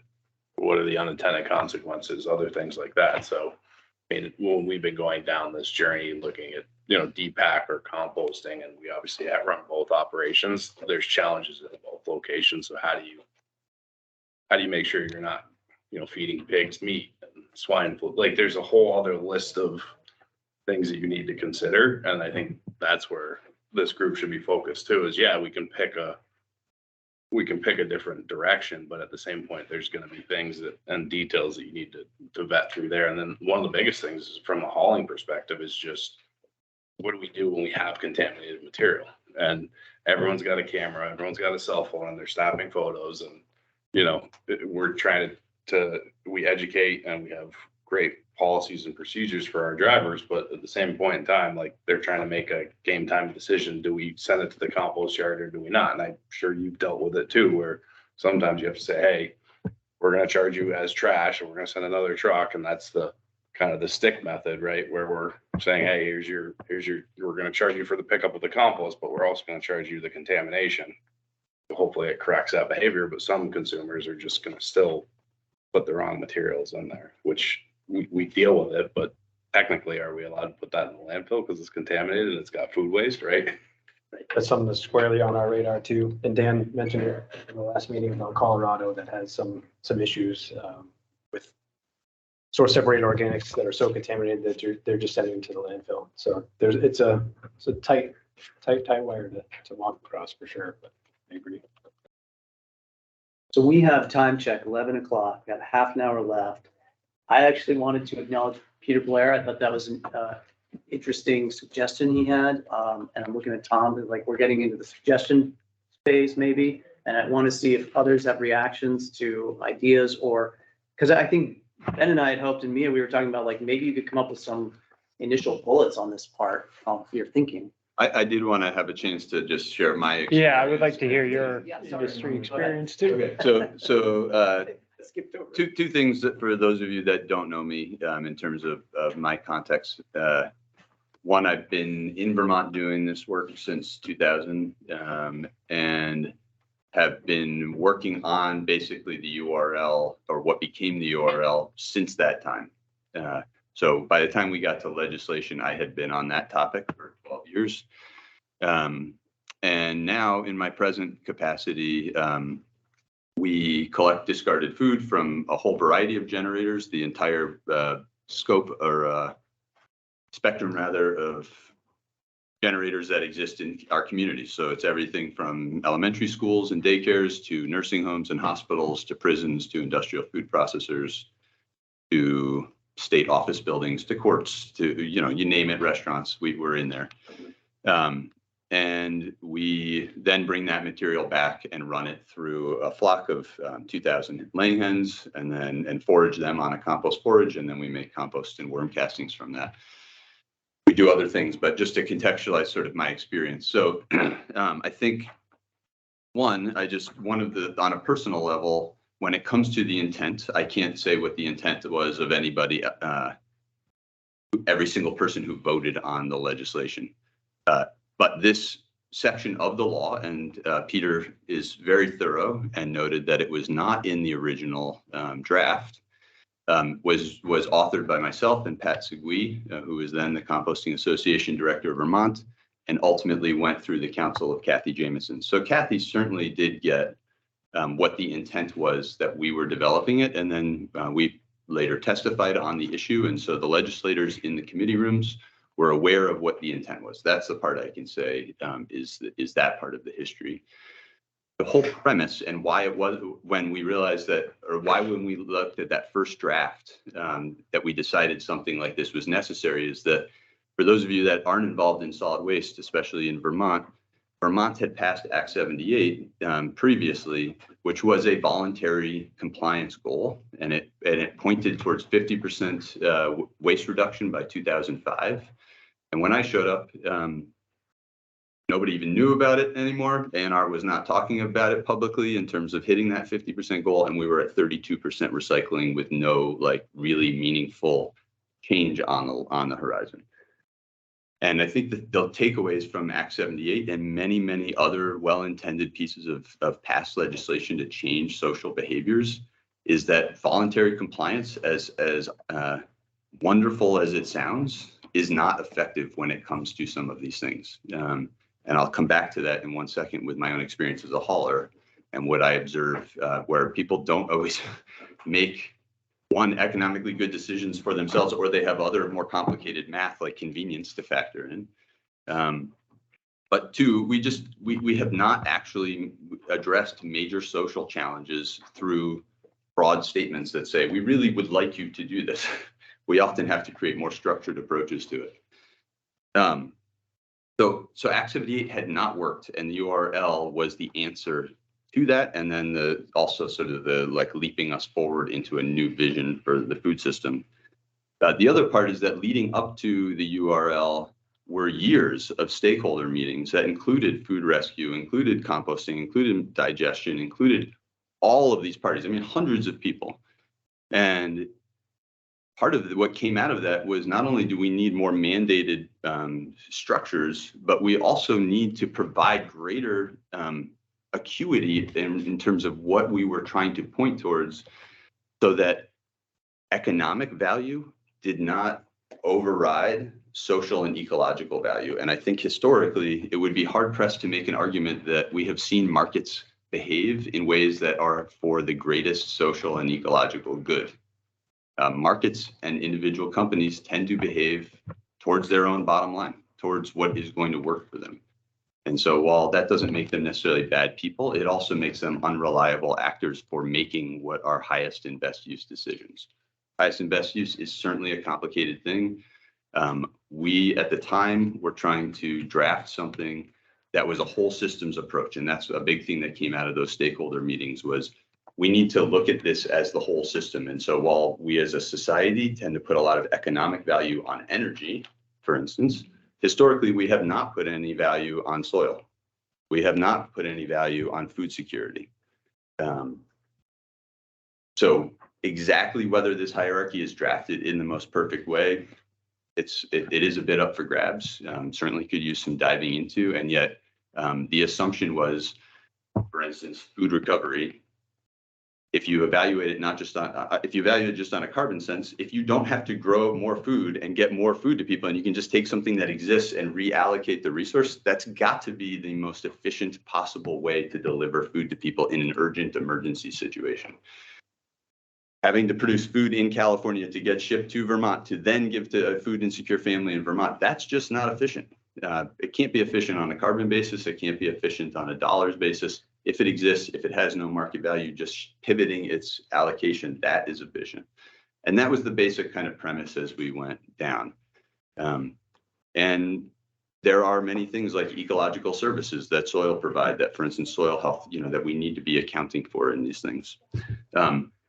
The other part to it is that originally soil building activities were established higher in the hierarchy, and it wasn't so much compost versus methane. It was just really like, are we fundamentally building soil, or are we just producing electricity? So something like incineration didn't have much value because it was, that carbon molecule was done.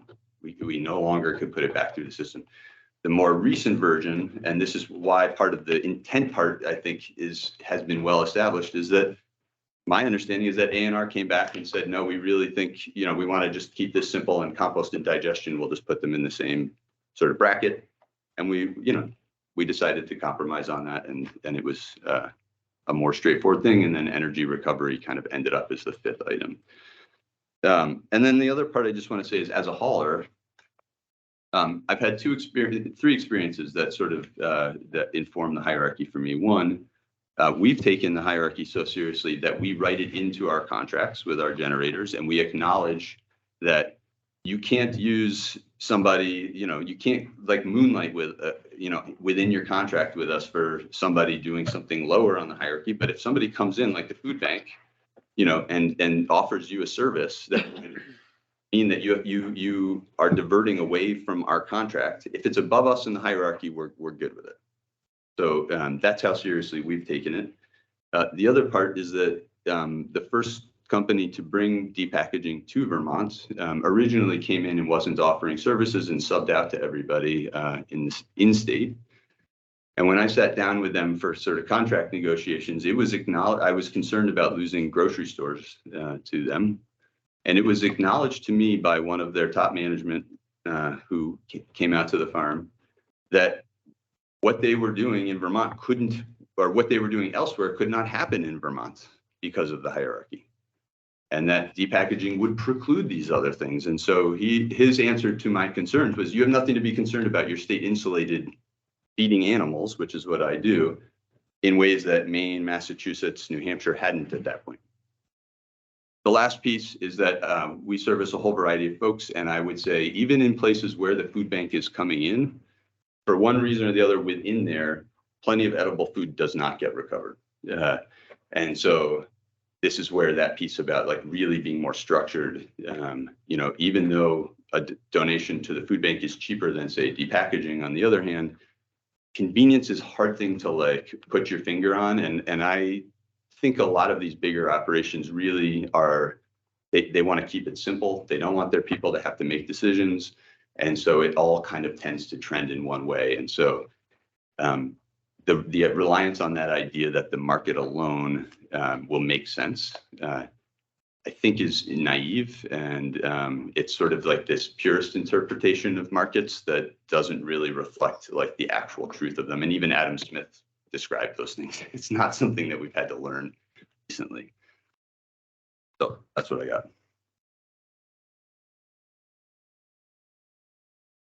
One question I would have, and I don't know if you've had any experiences, but as long as I understood what you said, so your company has the hierarchy built into your contracts. That's kind of a real world experience of navigating these hierarchies. Have you had to bring that to bear and kind of like force that situation to work through,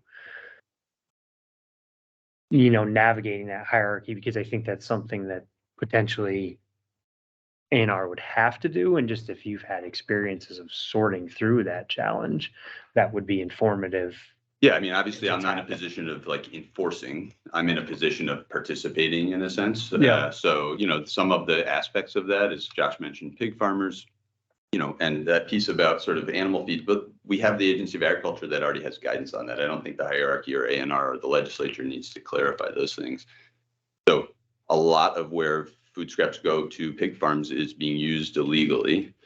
And so in those cases, for instance, we're not going to report somebody, nor are we, unless there's some like public health, or whatever. But like generally, it's not something we take on as enforcing. We don't even hold it over people's head. That's the last sort of way we want to be perceived in the market. But we do provide written documentation from the Agency of Agriculture as to those policies. So that would just be one place that we help guide people. And then basically, especially,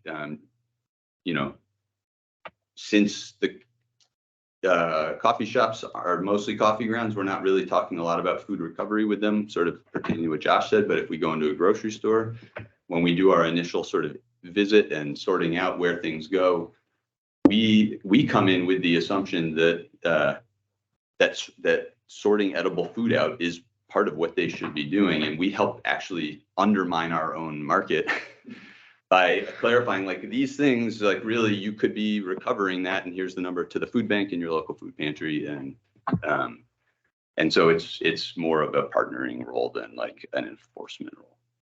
Back to that a little bit, to the point about feeding to animals.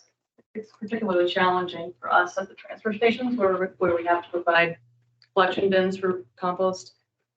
To take that to a pig farmer. We have no way of guaranteeing that product has not come in contact with meat.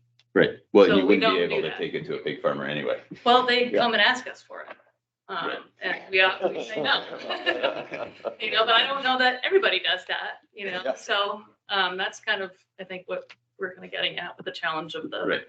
unintended consequences. I think the larger companies too, from an animal feed standpoint, that they just don't want the liability. I mean, we've seen it at the DPAC where we get stuff in and it's like, how did these nuts and bolts get into this product? And it's because someone swept up the floor and put material in it that shouldn't be in it. And that happens from time to time down the chain system. So if you have a large manufacturer that's sending a lot of material and they're going to send it to an animal, they really have to have 100% quality control, where it's almost more mechanized, where the food's not being, there's no way for a human to interrupt with that process where they know the material's really good and can get sent. And most of the stuff that we get from grocery stores is more stuff that doesn't meet human health consumption, right? Like it sat out on a dock and then it got too warm, right? Because in the summer, and now we have to dispose of all this lettuce or whatever it may be.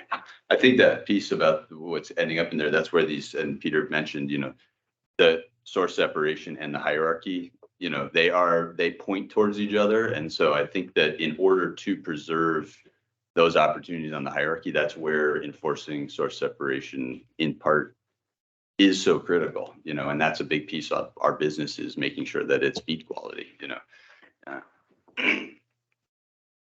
Did you have questions from committee members that aren't present that you want to? I did not. Oh, Billy's got You his see hand up, Billy's Joe. guy. Billy, go ahead. Yeah, I think that raises what this discussion is focused on recently, raises a question be curious to hear from an economist or somebody from the Department of Labor or somebody from the Grocers Association or someone. Like, what has the pandemic done, and what do we have now for a labor pool where, like Tom saying that, source separation is something that they should be forced to do. Well, do they actually have the staff to do that? Are there enough people working in the grocery stores now to actually comply with that, even if it was enforced? Or would we be putting undue burden on the grocers and others to actually try to comply with it? And I'd be curious, what does that look like from an economic perspective or just from a real life perspective? Like, can they actually do that? Or are they just so bare bones skeleton crews that they just can't do it anymore? Okay. We can try and add that to that list, Ben, right? That question that Billy just posed, maybe put into the document.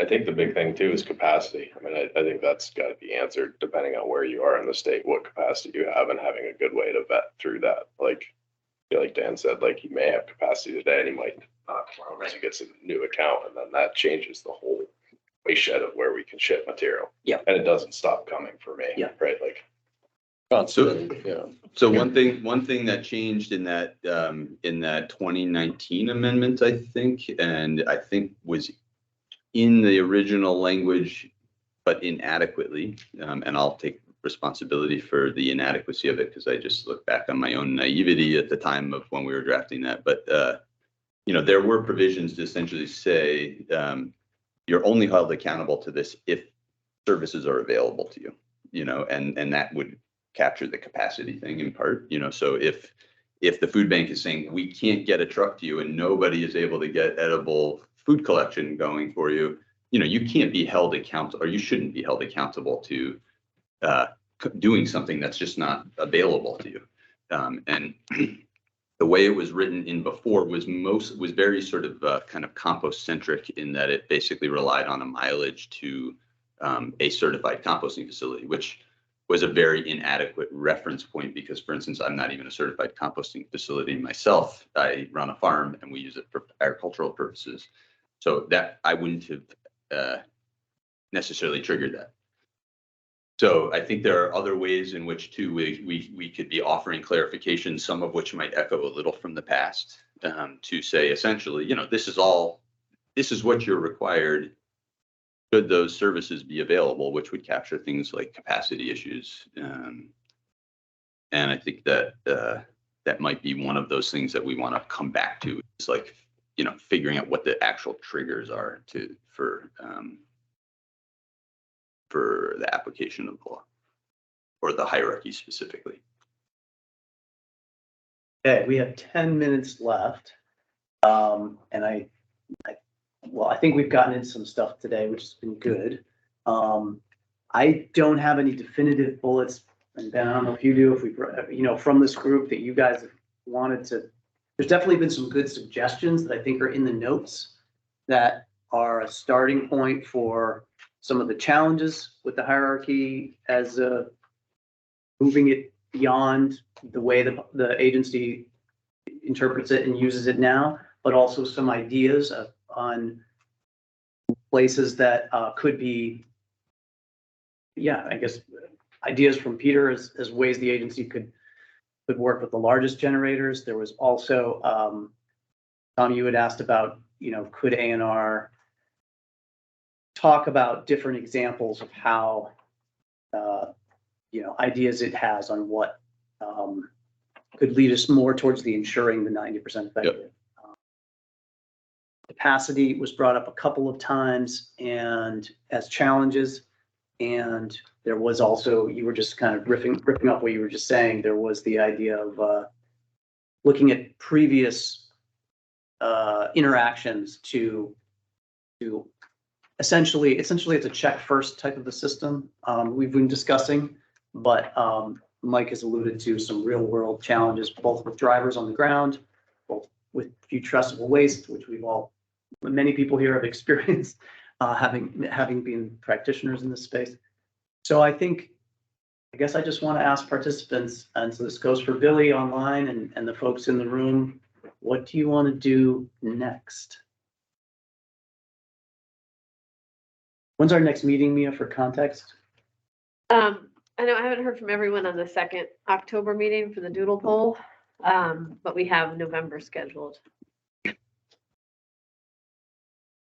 I heard from Billy a request for maybe hearing from some other speakers, but there's also a speaker list that I think has already got some pretty in-depth ideas to it. So you're gonna have to choose your people. Well, and we do have a grocers association committee member who Yeah. can speak to Right. that part Yeah. without additional testimony. Yeah, and actually, if Erin had been here, we probably would have tapped her to give Had it her from perspective as firsthand. well. Yeah. And Jenna too, which I don't think she joined us today. No, I think the other piece in terms of the practicality of these things, and you know, this, you mentioned Jenna's name, which just triggered this. There are some things that are perfectly edible that no food, emergency food system organization like the food bank or the local food pantries wants. Right. They will not 65 take pints of ice cream. I am nearly certain. Basically, you know, they only focus on food recovery of good calories, not bad calories. So there is another practical part to, and I think this applies to the services part. That's why I feel like if we build in or rebuild in that services provision, this applies as services are available. I think it could be that simple. That would also not hold Ben and Jerry's accountable for force feeding people ice cream, or, you know, insisting that the food bank take their ice cream. You know, that may be a unique stream that trying to rescue that food is not appropriate.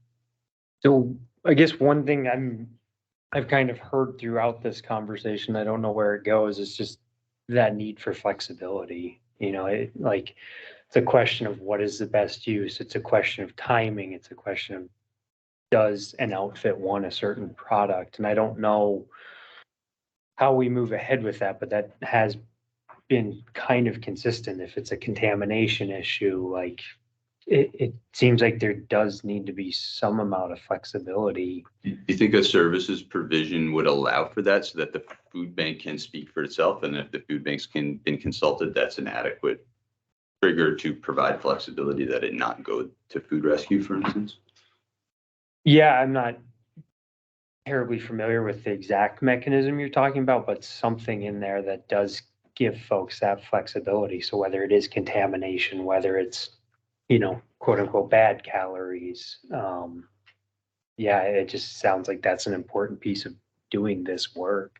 I'm not exactly sure what the mechanism is and how to include it, but it does sound like it's a theme I've heard.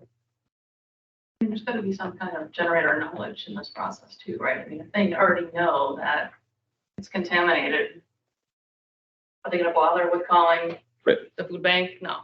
Right. You know, they're gonna go right to the option that they know they Right, can use. but already, for instance, with the animal feed or with this, we already have laws pertaining to these things that say you can't send contaminated food to the food bank. Like we Right. have the Good Samaritan law that protects you if there's something inadvertent that happens. Yeah. And yet you have to also use good practice. And so if it's contaminated, I think a lot of these things are really in that capacity kind of already answered, you know, and we don't have to reinvent the entirety of it. We can refer to existing law. You know? What you're just talking about reminds me of the willing and able said principle. Maybe it is a really loose way to describe it. So I'm going back to what is a food waste, and as I mentioned, like Casella and some of Kim's team, we've talked about this, and actually with others too. Dan Goosen and I have talked about this a lot. It's like if it's recyclable in a manner consistent with the hierarchy. So if there is, like I talked about chemical concerns or biological things, like their Agency of Agriculture has powers over recalls on apples coming into the state, and they conflict with this law directly. But they may require apples that have, and I'm looking at Morgan, maybe there's an example you can give, but there's a fly larva that we're very afraid of for our apples. It's apple season. So anyway, I don't want to get too down in the weeds on that, but often the discussion is, But you can. is the receiving facility that's in the hierarchy structure willing and able to accept it? And that is the way we're actively talking about what is banned. And that, like, if it's not acceptable by any people in the hierarchy, then it's not a food residual. That's the interpretation I've taken and we've been using. And we came up with this table of what materials might fall, automatically be able to give the generator and their service providers clarity. So they don't, like dog food was thrown out originally, like, is that a banned material? And we said, no, that doesn't seem like it's in the intent of the food waste ban. So the willing and able part applies also in the cake exam. Cakes, I have heard that food banks, this is a national issue, do not want the umpteen cakes and pastries and because of the high sugar content, and just they can take one maybe, but they don't take 65. And that's where they draw that line. Now that could be a way to look at the hierarchy. Were they willing and able to accept it? Are they able? Is it regulated by Agency of Ag on pig feed, right? The intermixing of meat, they're not able by law to do it. Are they willing? They're over capacity? Nope, they're over capacity that day. They can't take it. Then, you know, that is a way you could get into this space a little bit more. Just offer it as a point in working through these topics. I think that's useful. Yeah. I mean, you could just have a broad statement that says essentially this applies to the extent that there is a service provider that is willing and able to. Right. It would be helpful to describe what that means, because then you get into interpreting that. What does willing and able mean? But usually statute is pretty high level, and then it leaves it up to the agency. But in practice, it's been, there's been recalls of goods at the border that weren't allowed to be sold into the state technically, but people are processing, making a food product here. They're only allowed to do due to customs laws because they're going to ship it out of state, out of the country. And then if it becomes a waste, they need a documented signed thing that it's been disposed at the landfill or incinerator. And I've struggled to get composting and other options into that matrix because we have a law to uphold as well. But anyway, I'm sorry, what would be the reason that they wouldn't be allowed to? these are customs laws that if you're going to make a product, you have to abide by the country's laws. And if you're not going to, you can still produce it, is my vague understanding, but it has to be sold. It's not sold in this country. But if it becomes a waste, then it could easily make it into a grocery store. Like if they're not, like, you know, if it gets donated, then they've broken that covenant with the federal government, and they need a certificate of destruction in order to show that they didn't really try and sell or involuntarily get this out into the marketplace. I can't remember what the product was. Lotus seed was one that fit that for us for some reason. Lotus seed and popped into a cereal was not allowed for anything other than destruction because of some unknown thing. These are, again, we'll get down in the weeds and we're at time, but I think the policy we're talking about, the policy mechanism or the idea of willing and able is something you could explore as a group. I think we've gotten a decent way into this topic. I think source separation has come up as well. It might be helpful to talk about both. They're uncomfortable to talk about in one space. They do interact. So any last ideas about your next meeting? What you want to do at that time to guide us, to help you? I think it'd be helpful to hear from Jenna and Aaron, you know, with the same 5-minute kind of window, since they weren't here today, just hear their take and their experience on hierarchy. And then whether it bleeds into source separation, I'm not sure, but. Yeah, I would say pick this conversation up, round it out with them, and then try and work into that second bullet. I don't know if we want to try to pull together some bullet points for this first charge. Our next meeting, it feels like a big task, but yeah, I hesitate. I know A&R's already doing a lot of work on this in between meetings and such, but I wonder about the idea of exploring other options that aren't full enforcement, but also not just aspirational kind of, here's the hierarchy. If there is room to come up with what that could look like, and You can try. Feel free to kick. We can try. You know, honestly, Peter Blair's comment was the most one that I could see. There's a lot of examples of other states that are using different strategies of getting at that non-enforcement. That's what I was talking about before, about not looking at just the end use, but looking at the life cycle stuff. So there's like date labeling of food to start. When is the food gonna be expired? And then you can have a trigger of, you know, are we gonna use this? Can we move it on? There's a lot of different incentives and things that other states are looking into, so we can probably pull that together pretty easily, including some of the stuff Peter talked about a lot of states, probably every other state, I think, except for us, carves out the section of the category of people they're gonna be looking into. So over 2 tons, and sometimes they restrict it to entity type. So supermarkets and exclude things like schools or whatever, for whatever reason. So Yeah. there's a lot of other examples that we can tap into. I can try to pull that together. Really briefly. Do we want to clarify who we might want to invite in? 2 things. If we're gonna have a meeting in October, and then who we want to invite, I think is what we've been looking to you all for. I think that even though we haven't scheduled it, I think we agreed last time to have a meeting in October, right? Yeah, I just gotta remind some folks because I haven't heard. Yeah. Okay. We'll try to get you an October meeting, and obviously that takes you guys to engage. And we will come up with a straw agenda, keep going on the hierarchy. Maybe if we have time to work in source separation again to try and see, but on the hierarchy, see if we can get some bullet ideas flushed out.